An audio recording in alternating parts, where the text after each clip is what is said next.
Okay. So what I said is this. So for transformation of graphs of functions, okay? So here in this case, we'll be given fx. So fx plus c, it will shift the function up by c units. And fx minus c will shift the function down by c units. So we'll see there are functions on top there. We'll just explain the concept again after going through this. So if c is added where we have a variable x, we can see we have x plus c. This will shift fx left to the left by c units. If we have x minus c, this will shift our function fx c units to the right. So if we have fx of minus x, this reflects fx about the y-axis. And if we have minus fx, this reflects fx about the x-axis. So we should be able to remember this. Now, if you look at this one is called translation, vertical translation. So where we have c multiplied by fx is called vertical translation. So this depends on the value of c. If c is between 0 and 1, we have a vertical shrink of fx. And if, so vertical shrink of fx. And then if c is greater than c, we have a vertical stretch of fx, okay? Similarly, with the horizontal again, we check the value of c. If c is between 0 and 1, we have horizontal stretching of fx. And if c is greater than c, we have horizontal stretching of fx. Now, let's see this in terms of functions. How does they look like? Let's start with vertical translation. So here we have fx plus c. So we can see that our parent function here is fx equals to the absolute value of x. So we are moving this function. Okay. My pen is not working. I don't know what's the reason.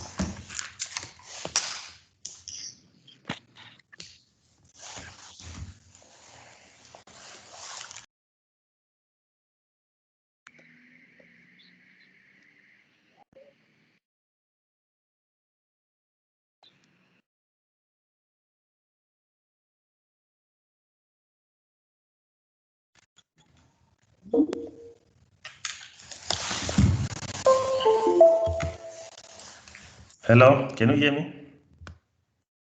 Yes, sir. Okay, what I said, I wanted to fix the pen. I have a problem of a pen so that I can highlight what I'm talking about, but now it's fixed. So the function I was talking about is this one, is a parent function. Parent function. So our c in this case we can see is 3. So our function will move 3 units up if we have fx plus c. And if we have fx minus c, our function will move downward by 4 units, because you can see in this case our c is 4. Similarly, on the right hand side, they are explaining the same concept. Now we come to horizontal translations. Okay, for horizontal translations, this is when we have f and at x plus c. So what happens to the graph? The graph will move to the left by c units. And if we have f at x minus c, our original graph will move to the right by c units. So this is illustrated here. Our parent function here is this one, fx equals to x squared.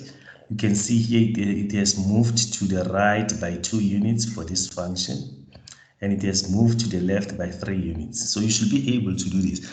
But with this type of questions, very soon I'll give you a group class test. So in a group class test, I'll give you a function. That function will have to move it using all these transformation. So all the summary that I've given you below, they will be using it to move that function. You might find that I can ask you a certain function, you move it to the left by 3 units, downwards by 7 units, and then you do reflection and so on. So I want to see the resulting function. So you should be able to do that. Okay. Now the next one is reflection. Is illustrated here. We have a parent function, which is the absolute value of x. And then if you multiply it by minus x, it will be reflected about the x-axis. And now let's see the other reflection that we have. There were two types that we have discussed there. Now, if the negative sign is negative 1, we have negative x where we're supposed to have x there. You see, we have replaced x by negative x. We end up with a reflection on the y-axis. Let's look at that one. Here, our parent function is f(x) equals to x to the power 3. Its function is represented by this one, x to the power 3. And its reflection is the green one, okay? You can see that it's reflected, its mirror image is about, the mirror here is the y-axis. It's reflected about the y-axis, okay? So you should be able to see that. But remember, I told you that in the test, I'll give you more than one transformation. Now we have what we call vertical stretching and vertical shrinking. So this will depend on the value of c. If c is between 0 and 1, let's look at the function that is given here.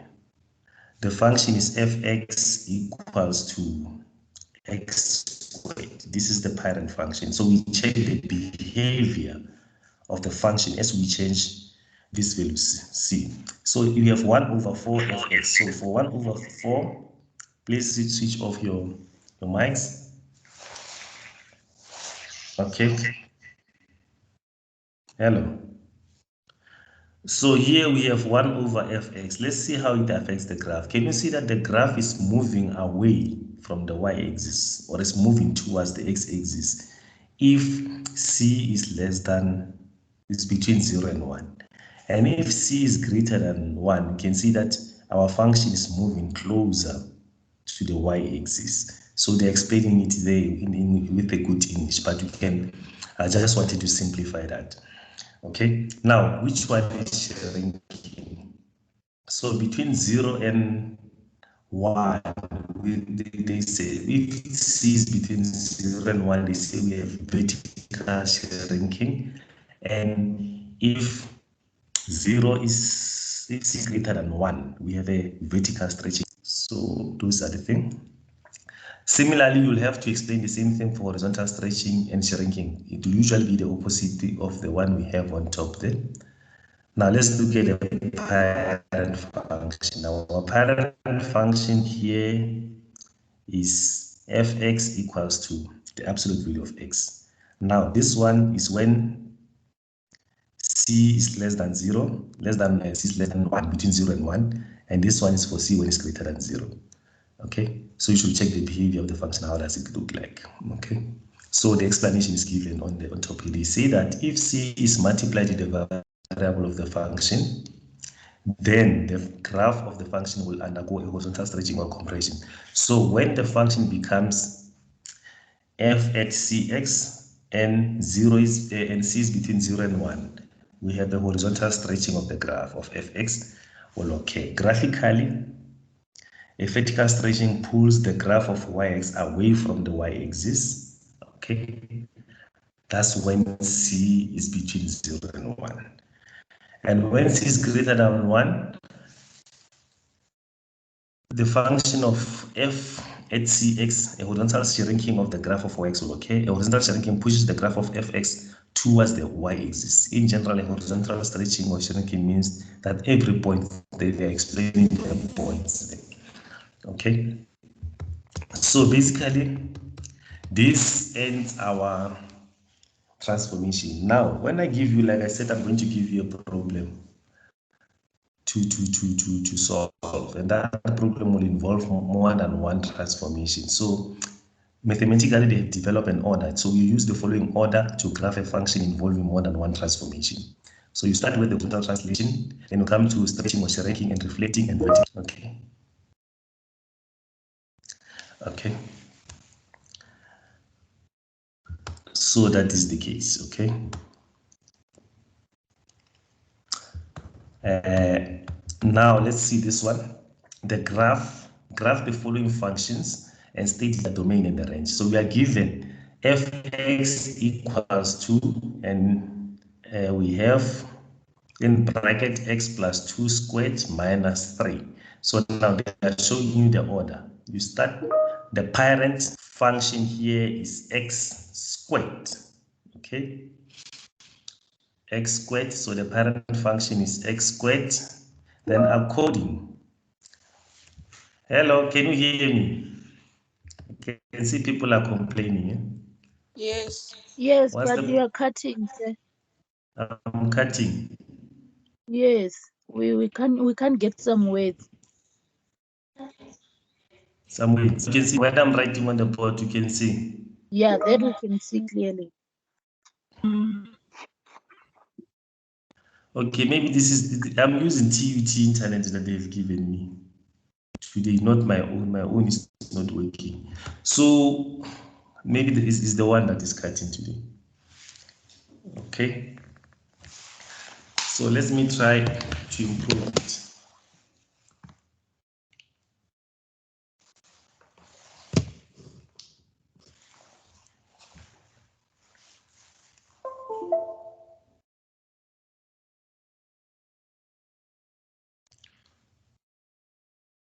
Okay, now it's like I'm connected with landline. That one was. Okay, let me go again and explain what I was trying to explain. I said the graph of the following function. So this basically will summarize everything that we have to do. So let's go up. Where steps for multiple transformation. So here we'll be using this order to graph a function involving more than one transformation. The first one, horizontal translation, stretching or shrinking, reflecting, and vertical translation. Okay, so here we are given fx equals to, we have in bracket x plus 2 all squared minus 3. So we first, you must be able to identify the parent function. The parent function in this case is x squared, and that squared, it will be what? It will transform to the left by 2 units. So in this case, it will move to the left by 2 units. That's the first thing that you do. And it will move downward by 2 units. So the new graph green one, following the order that you are supposed to use. Okay. And the domain and the range, this function is defined from minus infinity to negative infinity. They are looking for the domain of the range of a new function, the green one. And the range, it's restricted from minus 3 up to infinity. So you should be able to do that. So I'm going to make this document available. Immediately after that will be repeated. But when I look at this one, the number 2, is basically what we had in the test. Something similar. I ask you to plot this function similar to this one. So it's just a translation, nothing new. Okay. So this one, it contains 3 things. The first thing that we are going to do is we are going to move our function. We'll check what is inside the bracket here. It's x minus 3. So it's going to move to the right by 3 units. That's the first step. Okay. And after that, you apply the reflection about the x-axis. So it's going to reflect, it's going to face downward, not upward, because of that negative sign. And then after that, you move it 1 unit up. So basically, this document clearly shows you how to do the transformation. Okay, and then after that, they ask you to determine the range and the domain. So you can see that the function is defined everywhere, and in terms of the range, it's restricted from positive 1 up to negative infinity. Okay, so I want to go to something that is going to be interesting. That you see, problem number 5. This is the type of problems that I can give you. I can say let the graph of fx be the following.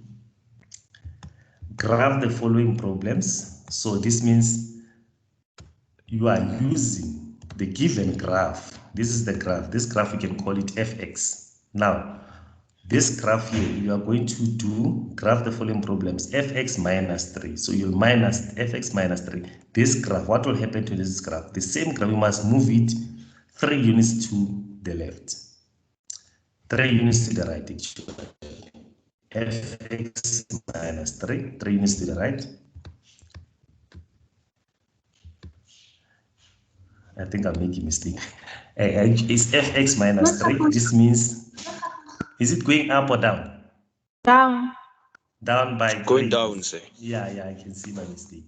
Okay, so it's going down by 3 units. Now, number B, the same function, they say that change the variable to be x plus 1. Okay, so by changing that, let's see. What will happen to our function is going to move 1 unit to the left. Okay, that's what they have done there. Okay, now we have number C. That's the key. Let me. Okay, so we have at this point fx at. Let's look at this one, number C. Number C, what are we supposed to do at C? We'll move our function 2 units to the right and then move it 1 unit down. Let's see how is that the case? Up. Yes. 1 unit up. 1 unit up, okay? So this means you know this. I should actually stop. Then number D, what do? We reflect the function about the x-axis. So that's exactly what they did there. So you can see that it's more than one transformation. So, but now I'll just ask you to do this. I think you'll be able to do that. So the final function that they were looking for is this one here. Okay. So under transformation, I think I'm done. I'll make this notes available on my tutor, Brightspace, my tutor. When I'm saying my tutor, I'm actually referring to Brightspace on my tutor. Okay, so you'll use this one to answer our class test, our next class test. So for class test, we are going to write in groups of 6. So we should start before I give you a test. You should be actually sorting yourself into group of 6. Then I'll send you a test by Tuesday. Okay, now it's not the end of the class. I'm going to introduce to you what we call complex numbers. So for complex numbers, I'm not going to teach it in one period like other topics. It will take 2 to 3 periods. So today I'll just do the introduction. Okay. So I'm going to move out of this one and this one. Let's try Smart Notebook.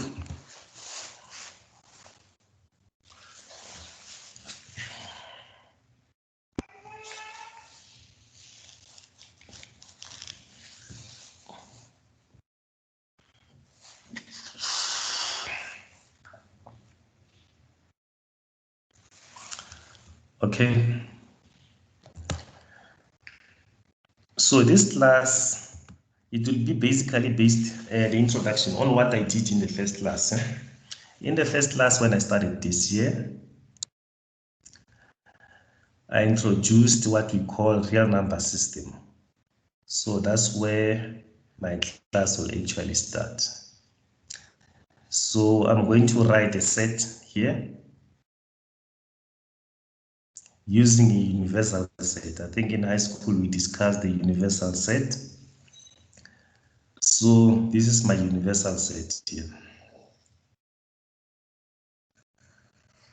So on my universal set, what I did was a real number system. I said the real number system starts with a small set called natural numbers, which start at 1 up to infinity.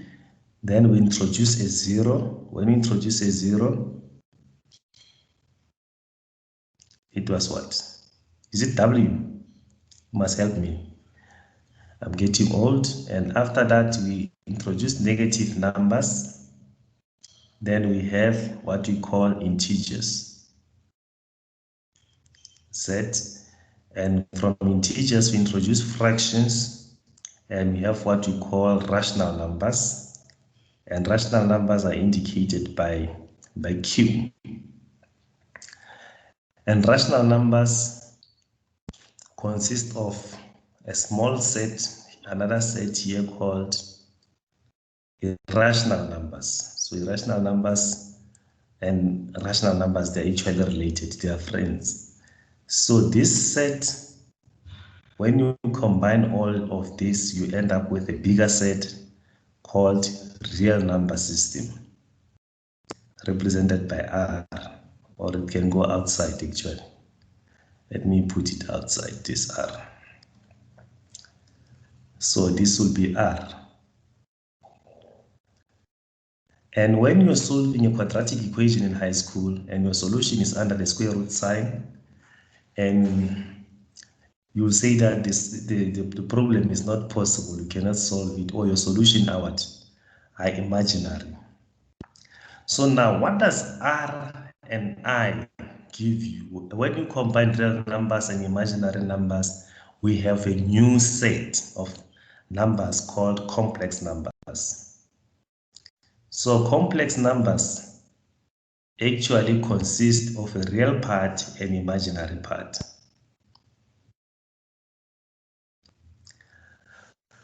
Okay, now let's just go back to high school a little bit. Let's say we are given x squared plus 2x, x squared plus 2x. So we are going to solve this in detail. You'll help me, or you can solve it. I don't know whether it's on my side or what. I can't hear you.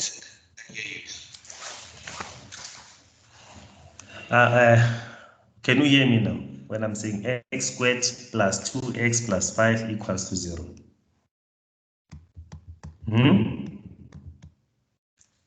Hello, everyone. Otherwise, you can hear me. This means you don't have a class. Can you hear me? Yes, I can hear you.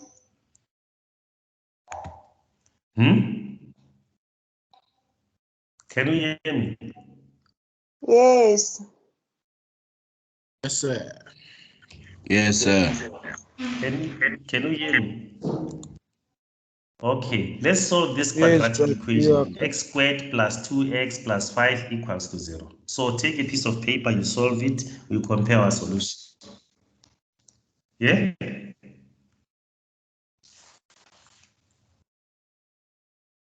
Can you see what is on the board? Yes. Yes, please solve that problem.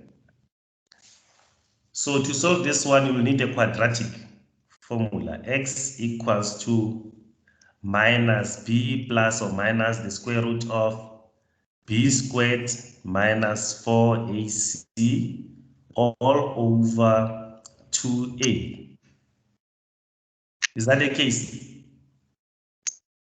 Yes, so sir. your b is minus 2. Yes, sir. This is equals to 4 squared minus, not 4 squared, 2 squared.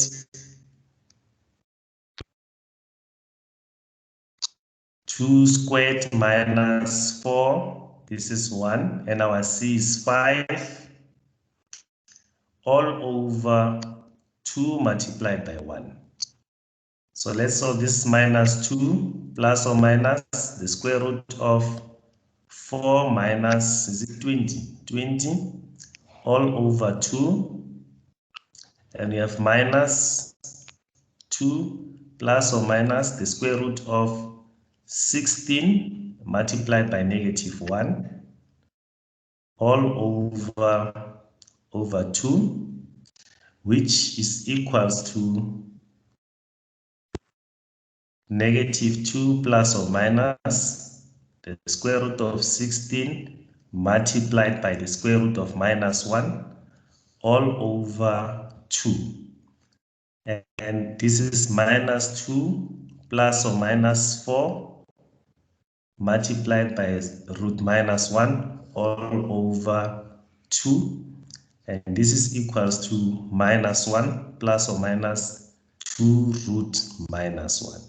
Now the mathematicians, what they did, they have let root minus 1 to be equals to I. So, but because we are doing engineering, I is reserved for a current. So most of engineering books, they use J instead of I. Okay, so I'll accept both. Now our solution that we have there on top, this is equals to minus 1 plus or minus 2I. So this is the solution for x.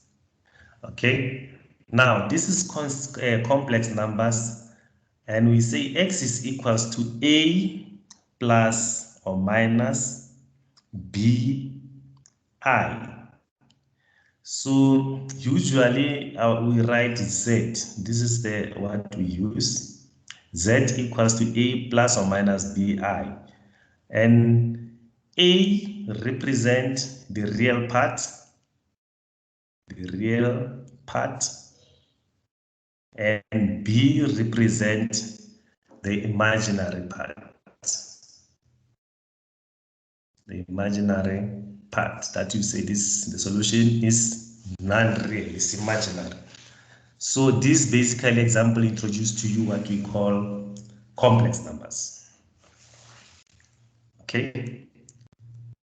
Now I hope you have this solution. Let me just save it in PDF so that we can discuss it again.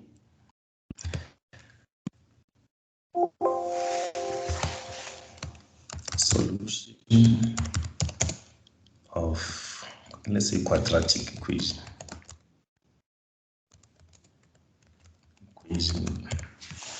Okay. I wanted to save it as a PDF. Let's just export it to PDF.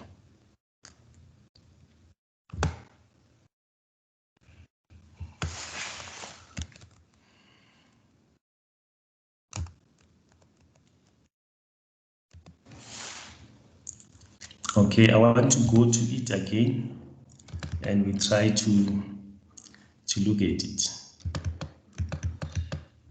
So what I was explaining here, I started by explaining the set of complex numbers, that the complex numbers basically they consist of a real part and imaginary part. And then we solve the quadratic equation, x squared plus 2x equals to 0. And then when we end up with a solution, x equals to minus 1 plus or minus 2i. Then I said minus 1 represent the real part, 2 represent the imaginary part. So that's the most important part there. Okay. Now what am I going to do now is this. I'm going to give you problems. Actually, I'm not going to give you, I'm going to solve it together. Okay, let's open a new one.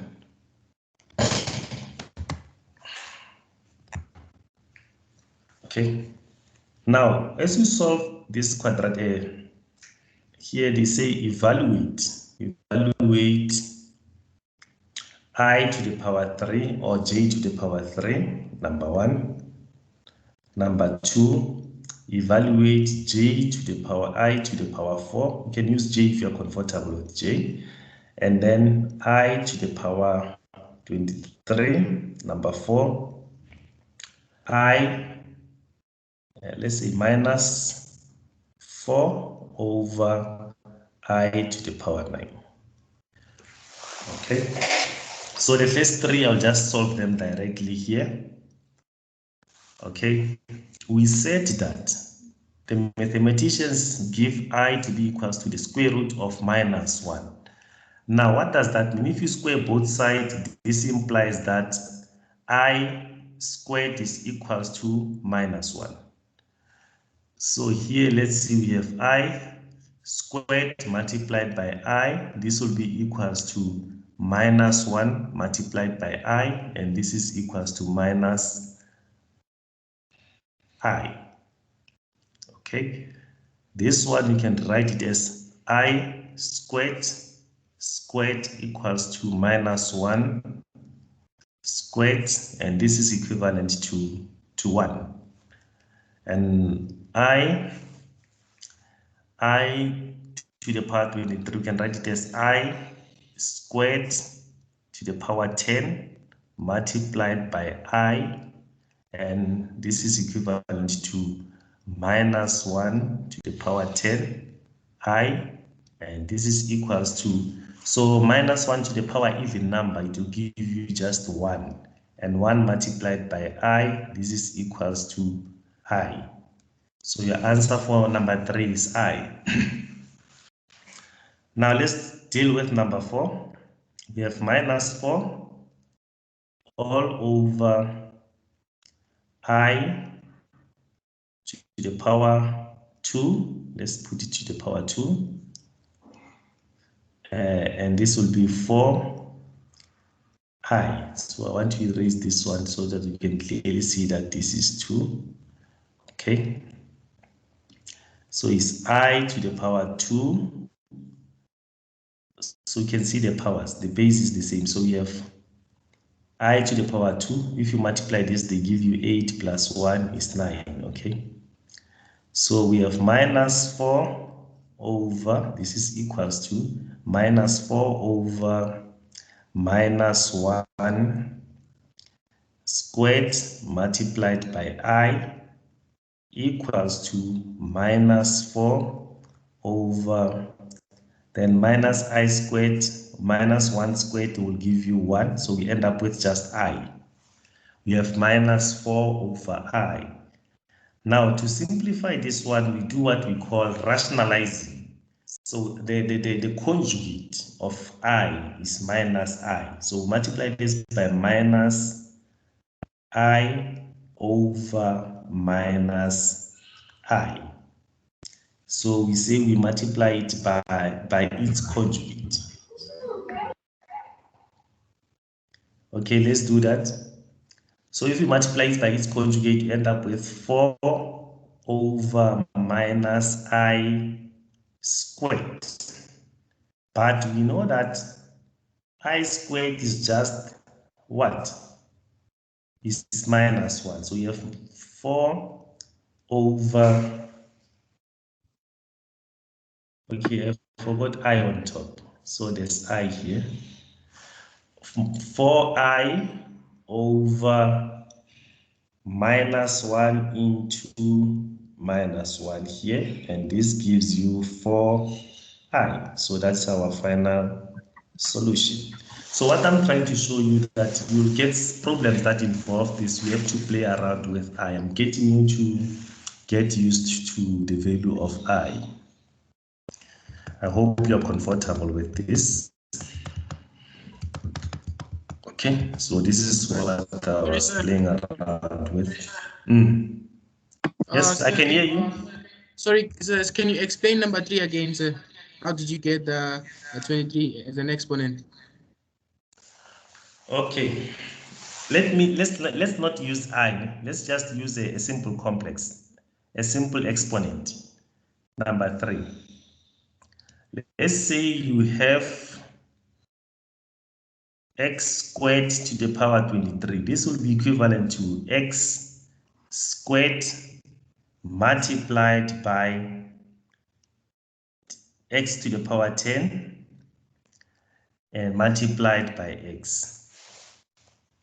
Now, if we were to take this one back again, we have x to the power 2 multiplied by 10 plus 1. And this is going to give you this answer. You have x to the power 20 plus what? Plus 1. Okay, I see the point. Let's see what I have used there. It's supposed to be 11. Eh? Yes, sir. Supposed to be 11. Yo. Supposed to be 11. Yes, I see your point now. Okay, now it's sorted. It's 11. Let's see if we are going to get the same answer with 11. Okay. The answer, I think, will change if it's 11. So this is 11 here. So minus 1 to the power 11, our power is odd, so this will remain negative. So this is negative here and negative. Our answer is negative I. Is that correct? That's what you got? Yes. Sir, Yes. What I got, sir. so where did you get the -1? Negative? -1. -1, I explained on top. I'll go up and again and show you where I have explained the concept. Okay. It is here. Can you see this part? Or I'm erasing. Let's just highlight it with a red pen. This one here. We said I is equals to the square root of -1. So you square both sides.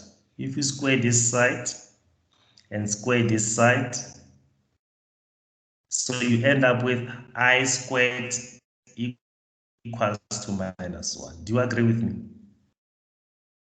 That's Yes, where sir. -1 comes from. Okay, sir. Thanks, sir. Okay. So I hope you are comfortable with this. I'm going to go to a new page. Okay.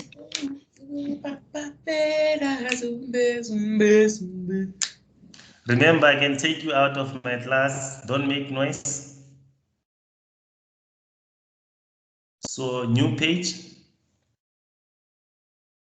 No. You don't need to save this. This is available on the internet. Okay, the answer is no. Now, when we're dealing with real number system, we're using the Cartesian plane to represent points. So it was x and not y and x. So for complex numbers, we introduce a new what we call the Argand diagram. So with the Argand diagram, what do we do? So it's still the same as that one, but it's got a different name. So this is called the real part, and this one is called the imaginary part. Okay. So let's say, for instance, we are given, so this is the first quadrant, second quadrant, fourth quadrant, third quadrant, and fourth quadrant. So let's say we are given z equals to, let's say, 2 plus 3i. So 3 will be plotted here, 1, 2, 3, and 2 here. This is the real part, 2. So our point will be this one here. So this point can be joined from origin. So it's from 0 to 1. Now let's say again we are given something different. Z equals to -2 and -3i. -3i. So the first one, this 2 plus 3i is in the first quadrant. -2, okay, we don't need that comma. This one. Okay, we have -2 minus 3i. So this one, it will be on the which quadrant? So this is 3 here, and this is 2. So negative, this is negative, -1, -2.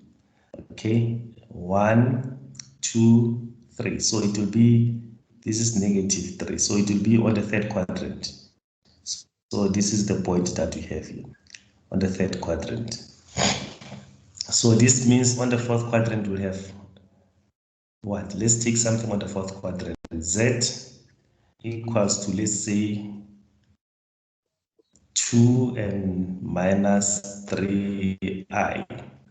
So you can see that this point will actually be this point here. So it will be on the fourth quadrant. So you should be able to represent this on the Argand diagram, okay? So immediately after that, what comes to mind?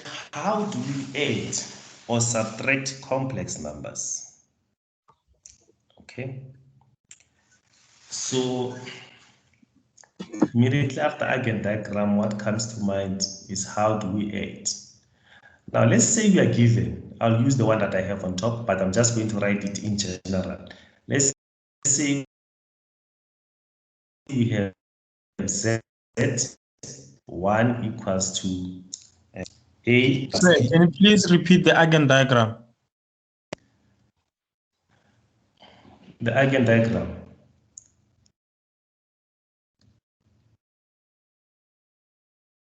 Okay, I'll do that.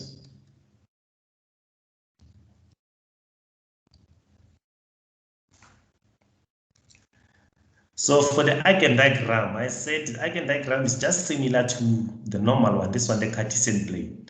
So here, but the difference is that where it used to be the y-axis, now is replaced by the imaginary part.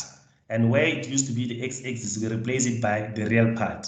Now, in the beginning of this class, I told you that the complex number basically is a bigger set. It's bigger than the real number system. So it includes the real number system plus the imaginary number. So it's the real number and imaginary part. So in this case, we have, this is the real part and this is the imaginary part. So when you plot, 3 will be plotted on the imaginary line and 2 will be plotted on the real part. You can see that we have 2 here and 3. So the point that we are looking for is this point here. So I said we have 0 and 0. So this point we can draw a line from 0 and 0 to 2 plus 3i. So that will represent that complex number there. Okay, and even this one on this side, and then I said this is the first quadrant, the second quadrant, the third quadrant, and the fourth quadrant. So some problems when you solve, it's very important, this one. It looks simple. Like when we deal with what we call De Moivre's theorem. So when we deal with De Moivre's theorem, we'll be given a complex number. Then we have to determine its roots, or z to the power 3 equals to something, maybe equals to 0 or equals to 1. And you are asked to determine the roots of that, that z to the power 3. So you have to be able to locate your complex number, whether is it in the third quadrant or fourth quadrant and so on. Okay. So basically that's the Eigen diagram. Okay. So it doesn't have intercepts. Hello? It doesn't have intercepts. Don't look at it as an equation. It's not an equation. Okay. Okay? I understand the situation. You are thinking of it as y equals to mx plus c. No, it's not that. Okay, sir. Yeah, it's a plus bi. You are just so you should look at it as a vector. Okay, sir. Yeah. Look at it as a vector. We'll discuss vector again. And after discussing a vector, then I think I can go back again to, you must remind me after presenting the vectors that I must go back to explain more on the complex numbers as vectors, okay?